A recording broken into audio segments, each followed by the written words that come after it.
Bueno, lo que sí ya hemos conocido esta mañana es el informe de la UCO que señala que los ingresos de la mujer de Pedro Sánchez concuerdan con... La UCO acusa al entorno de la empresa pública Red es de haber amañado de raíz la valoración de contratos millonarios para colocárselos al socio de Begoña Gómez. Y ahora salen a la luz las cartas que la mujer de Pedro Sánchez firmó de su puño y letra para avalar a ese mismo empresario justo cuando competía por ese dinero público. La Guardia Civil ha rescatado correos internos del organismo del Estado donde una evaluadora escribe negro sobre blanco que la empresa favorecida es la buena y las otras han de bajar sí o sí. Y lo que cuentan esos correos es bastante más feo que un concurso público con suerte. Quédate que te lo desmonto entero, pieza a pieza. Aquí vas a ver tres cosas. Una carta firmada por Begoña Gómez, que según un órgano del propio Estado, adulteró la nota de un concurso público pagado con fondos europeos. Un mensaje entre dos funcionarias que destroza la idea de que aquello fuera un proceso limpio. Y una horquilla de locura. Mientras una acusación pide hasta 24 años de cárcel para Gómez, la fiscalía pide justo lo contrario, que se archive todo y no haya ni juicio. Tres cabos que solo se atan si te quedas hasta el final. Vamos al lío. Empecemos por el papel, porque todo arranca de una firma. Julio de 2020. Begoña Gómez firma cartas de recomendación a favor de la empresa del consultor Juan Carlos Barrabés. No son notas de cortesía. Las misivas citan expresamente a Barrabés y de Valley, y en ellas la esposa del presidente expresa su apoyo al programa y su intención de colaborar activamente en la difusión de las convocatorias. El detalle que lo cambia todo, que Barrabés estaba en ese preciso momento presentándose a una licitación pública de Red.es, una entidad adscrita al gobierno de España, financiada con fondos europeos. O sea, la mujer del presidente avala por escrito a una empresa que justo entonces compite por dinero del Estado. Y esa carta no se quedó muerta en un cajón. La Unión Temporal de Empresas que ganó el concurso la presentó como documento de valoración. La metió en la baraja para que le sumara puntos en la nota técnica. Aguanta que lo que un organismo oficial dijo después sobre esa carta es demoledor. Porque aquí no hablamos de una sospecha de tertulia. La Intervención General de la Administración del Estado, la IGAE, que es el órgano que fiscaliza por dentro las cuentas públicas, concluyó que tener en cuenta esas cartas supone una adulteración de la valoración técnica. Lee eso despacio. Un organismo del propio Estado dice que valorar la recomendación de Begoña Gómez torció la nota a favor del empresario imputado. Y va más allá. En los informes técnicos del concurso se enfatiza la importancia de esas cartas al puntuar la oferta de Barrabés, mientras que se consideraba algo negativo que sus rivales no aportaran avales parecidos. En lenguaje de calle, tener la firma de la mujer del presidente sumaba y no tenerla restaba. La IGAE incluso apunta a un posible fraude de ley en la fórmula matemática que se usó para puntuar el precio de las ofertas, una fórmula que en la práctica daba más peso del anunciado a la parte subjetiva de la nota. Y cuanto más pesa lo subjetivo, más fácil resulta empujar la puntuación hacia donde uno quiere. Y hacia dónde la empujaron. Eso es lo que viene ahora, y es la parte que más escuece. Aquí entra la UCO, la unidad de élite de la Guardia Civil.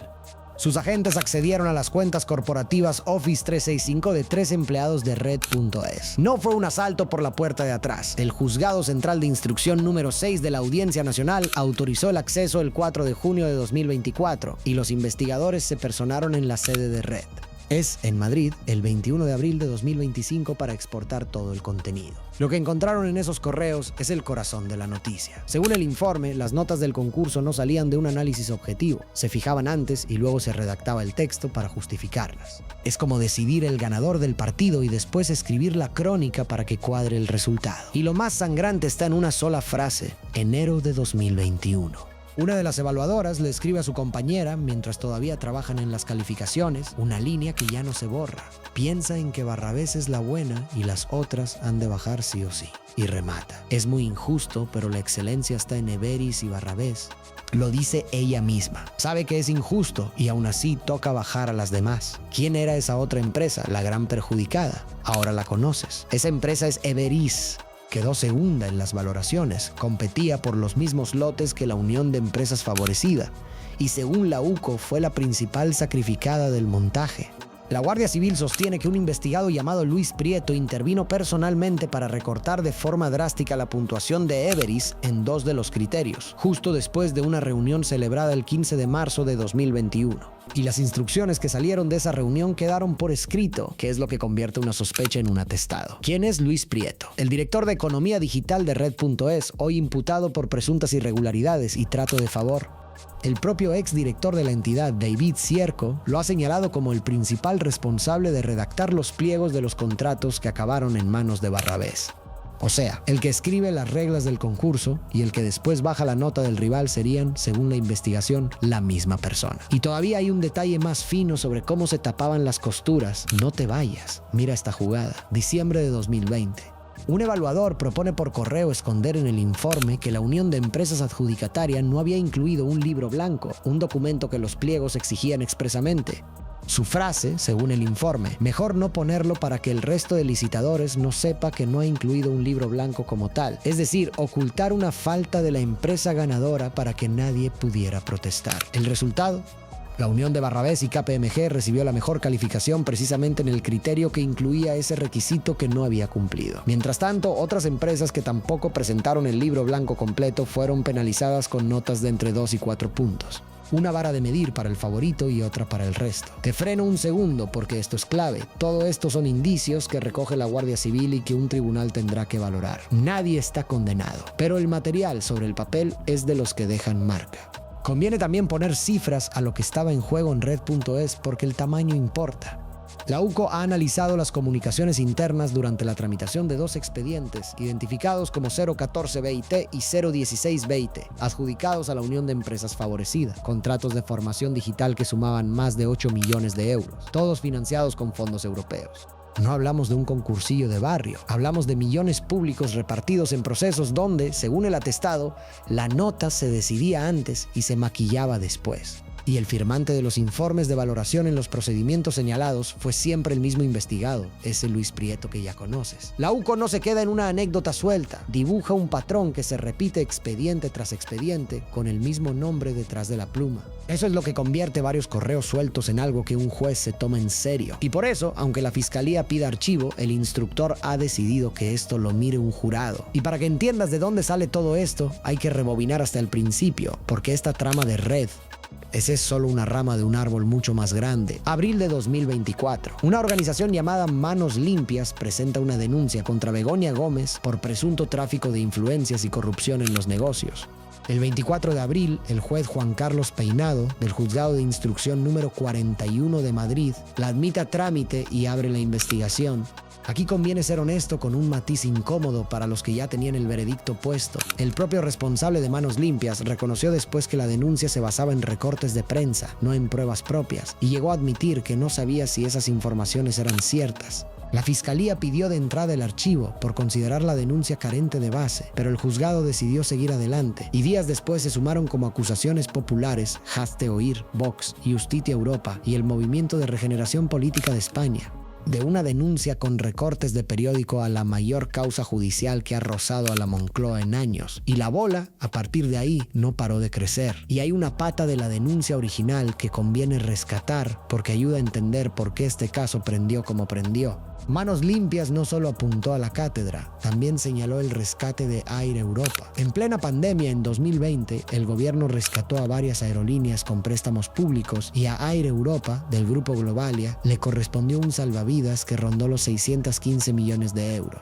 La denuncia insinuaba que Begoña Gómez habría tenido algo que ver y añadía que la aerolínea había firmado un contrato confidencial para pagar 40.000 euros anuales a una fundación que ella dirigía, con vuelos de primera clase incluidos. Suena gordísimo, ¿verdad? Pues aquí toca la dosis de honestidad que distingue una noticia de un bulo. Esa parte se sostenía sobre recortes de prensa, la propia fiscalía la consideró carente de base y ninguna de esas insinuaciones ha cristalizado en un delito formal contra Gómez en el auto que la lleva a juicio. Te lo cuento porque forma parte de la historia y porque saber que se quedó en humo es tan importante como saber que sigue en pie. Y lo que sigue en pie, ya lo has visto, es bastante. Porque Peinado fue ensanchando el foco mes a mes. Lo que empezó como tráfico de influencias y corrupción en los negocios se amplió en octubre de 2024 con 2 delitos nuevos: apropiación indebida e intrusismo profesional, ya en relación con la Cátedra de Transformación Social Competitiva que Gómez codirigía en la Universidad Complutense desde 2020. El intrusismo se acabó cayendo, pero apareció otro frente: la malversación de caudales públicos. El núcleo de esa parte del caso es la cátedra y un software. La Complutense, que primero estuvo en el lado de los investigados y luego cambió de bando, reclama hoy a Begoña Gómez 13.000 euros por haberse presuntamente apropiado de un software que la propia universidad había financiado y figura personada como acusación particular. Los vicerrectores llegaron a declarar que advirtieron a Gómez de que no podía registrar ese programa a su nombre. Aunque ojo, porque aquí hay matices que las dos partes pelean. La propia Guardia Civil ha señalado en algún informe que ese software era gratuito y que la titularidad correspondía a la universidad sin un aprovechamiento mercantil claro. Esa es justo la clase de pelea que un jurado tendrá que resolver. Y antes de seguir con el resto de la trama, déjame pedirte una cosa rápida. Porque este tipo de casos se cuentan en titular de 3 segundos y se entienden de verdad solo cuando alguien se sienta a desmontarlos pieza a pieza, que es exactamente lo que estás viendo aquí.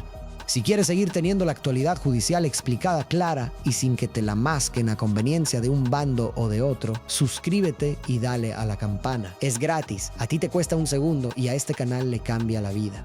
Hecho esto, te lanzo otro cabo, porque falta un personaje del que casi nadie habla y que también se sienta en el banquillo: la asesora de Moncloa. Sigue, que su papel es uno de los más discutidos de todo el caso. Se llama Cristina Álvarez y es asesora de Begoña Gómez en la Moncloa, pagada con dinero público. La acusación sostiene que dedicó medios y tiempo de su puesto oficial a actividades privadas vinculadas a la cátedra y a los proyectos de Gómez, y por eso entra en el delito de malversación. Su defensa lo niega de plano, dice que sus gestiones se limitaban a favores personales y a la coordinación de la agenda institucional de la esposa del presidente, una figura que, alegan, ya existía en etapas anteriores de Moncloa. Y suelta un dato que es su gran escudo: que en 7 años en el puesto solo envió 3 correos electrónicos relacionados con lo que se investiga, lo que a su juicio demuestra que su intervención real fue mínima. 3 correos en 7 años frente a una acusación de malversación. Ahí tienes, en pequeño, el resumen de todo el caso. Los mismos hechos, 2 relatos opuestos. Y por encima de la cátedra y de la asesora, hay otra capa que ha convertido esto en un terremoto institucional. Atención, porque la instrucción de Peinado ha estado sembrada de choques con tribunales superiores y de imputaciones que se caían. La Audiencia Provincial de Madrid le ha dado más de un revés. En mayo de 2025 levantó las imputaciones del rector de la Complutense, Joaquín Goyache, y del exconsejero madrileño Juan José Güemes, al considerar que carecían de fundamento. También le reprochó al juez haber entregado la grabación de la declaración de Pedro Sánchez, que como cónyuge se acogió a su derecho a no declarar contra su mujer. Y el choque más sonado llegó con el ministro de Justicia, Félix Bolaños. Peinado llegó a remitir al Tribunal Supremo una exposición razonada atribuyéndole delitos de falso testimonio y malversación, pero el Supremo lo rechazó al no apreciar indicios de delito. Reveses, sí, pero conviene contar la otra cara con la misma honestidad. La misma audiencia que frenó algunas imputaciones avaló en mayo de 2025 el núcleo de la investigación al ver indicios de que Gómez habría usado su posición para, en palabras del tribunal, vender favores a cambio de contraprestaciones. Ni todo es persecución, ni todo está probado. El punto medio incomoda a los dos bandos, pero es donde está el caso. Y así llegamos al momento procesal más delicado. El 20 de junio de 2026, tras 2 años de instrucción, el juez Peinado dictó el auto de apertura de juicio oral con jurado popular contra Begoña Gómez. 4 delitos sobre la mesa: presunto tráfico de influencias, corrupción en los negocios, apropiación indebida y malversación de caudales públicos. Junto a ella van a juicio su asesora, Cristina Álvarez, y el propio empresario Juan Carlos Barrabés.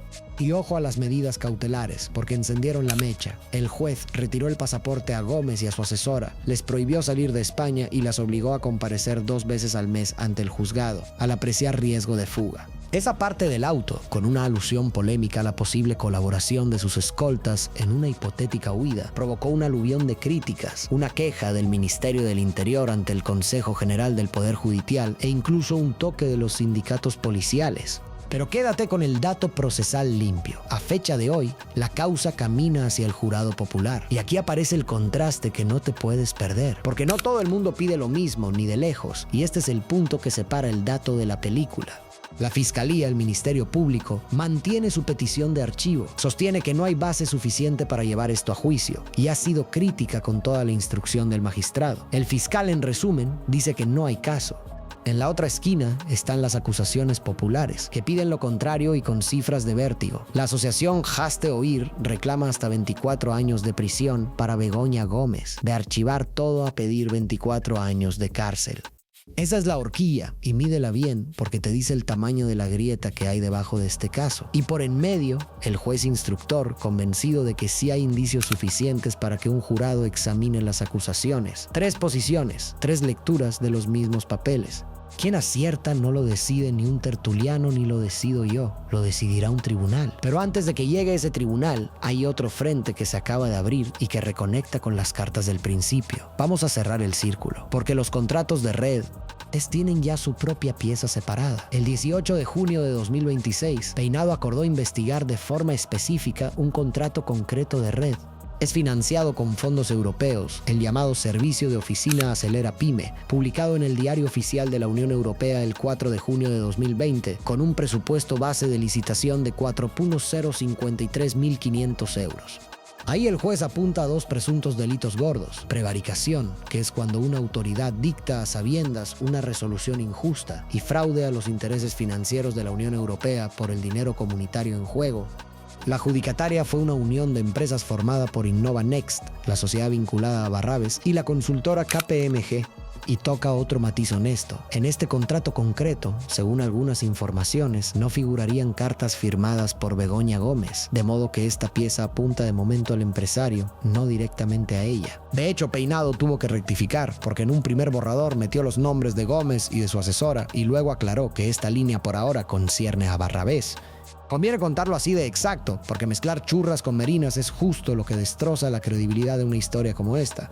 Y por encima de todo, planea un baile de competencias que parece de despacho, pero tiene su miga. La Fiscalía Europea llegó a reclamar parte del caso, porque hablamos de fondos comunitarios, y dictó el 20 de abril un decreto para quedarse con esas diligencias. Pero la defensa de Barrabés recurrió, y el 4 de junio de 2026 la Audiencia Nacional le dio la razón y revocó esa avocación, con el argumento de que la Abogacía del Estado había acreditado documentalmente que ese expediente concreto no se financió con fondos europeos, lo que ponía en duda la propia competencia de la Fiscalía Europea. Resultado, el asunto rebota de vuelta a la justicia española. Pero ni con esa se cerró. La Fiscalía Europea consideró que los hechos nuevos del atestado de la UCO eran desconocidos para el juzgado y que resultaba imprescindible ponerlos en su conocimiento, una patata caliente que pasa de mano en mano sin que nadie la suelte del todo. Y todavía queda un fleco técnico que la propia Guardia Civil tuvo que matizar y que conviene contar bien para no caer en la exageración fácil. Porque en mitad de la investigación saltó una alarma. El informe pericial detectó que ciertos documentos remitidos a la Fiscalía Europea fueron aparentemente modificados en fechas recientes a su entrega. Suena a manipulación de pruebas, ¿verdad? Pues aquí toca pisar el freno. La propia UCO concluyó que, aunque los documentos no eran técnicamente idénticos, no había evidencia de que esas modificaciones hubieran afectado a su contenido. Cambios de forma, no de fondo, según la propia Guardia Civil. Te lo cuento porque es justo el tipo de dato que un titular tramposo convertiría en destruyeron pruebas cuando los propios investigadores lo rebajan. A esto se suma otra pieza del caso grande. La UCO señala una financiación paralela de Google a colaboradores técnicos del proyecto de la cátedra que, según la acusación, no pasó por los cauces presupuestarios normales de la universidad. Más madera para un jurado que tendrá que separar el grano de la paja, porque al final lo que está sobre la mesa es sencillo. Y aquí es donde es dinero público, en buena parte europeo, el de tus impuestos, repartido en concursos que un órgano del propio Estado dice que se valoraron de forma adulterada, con correos en los que alguien escribe que una empresa es la buena y las otras han de bajar sí o sí. Cuando un concurso público se tuerce, no pierdes solo la empresa que quedó segunda, pierdes tú, que pones el dinero, y a quien le venden que todo se hizo con limpieza. Y esto va más allá del color del gobierno de turno. El día que se normaliza que una recomendación bien colocada vale más que la mejor oferta, el sistema entero deja de protegerte. Hoy le toca a este nombre y a este apellido. Mañana es cualquier contrato, cualquier hospital, cualquier carretera. A ti, a mí, a cualquiera. Y conviene recordar que aquí hay 2 relatos enfrentados con todas las letras. Para Moncloa y el PSOE, esto es persecución política contra la familia de Sánchez. Lo dicen abiertamente. Para las acusaciones, es corrupción de manual que hay que sentar ante un jurado. Tú tienes los datos delante, juzga por dónde te cuadra más. Que quede claro, y lo digo una sola vez, aquí nadie está condenado. Begoña Gómez, Cristina Álvarez y Juan Carlos Barrabés mantienen intacta su presunción de inocencia. La fiscalía pide archivar y será un jurado popular quien decida si los indicios son pruebas de verdad o se quedan en humo. Lo que yo te pido no es que dictes sentencia desde el sofá. Te pido que mires los papeles y saques tú tus propias conclusiones, que para eso te los he puesto encima de la mesa uno a uno, con sus luces y sus sombras. Si este desglose te ha servido para entender un caso que casi nadie cuenta entero, compártelo con quien creas que debería verlo y déjame en los comentarios por dónde crees que va a salir esto. ¿Lo frena la audiencia antes del juicio o acaba Begoña Gómez delante de un jurado popular? Nos leemos ahí abajo.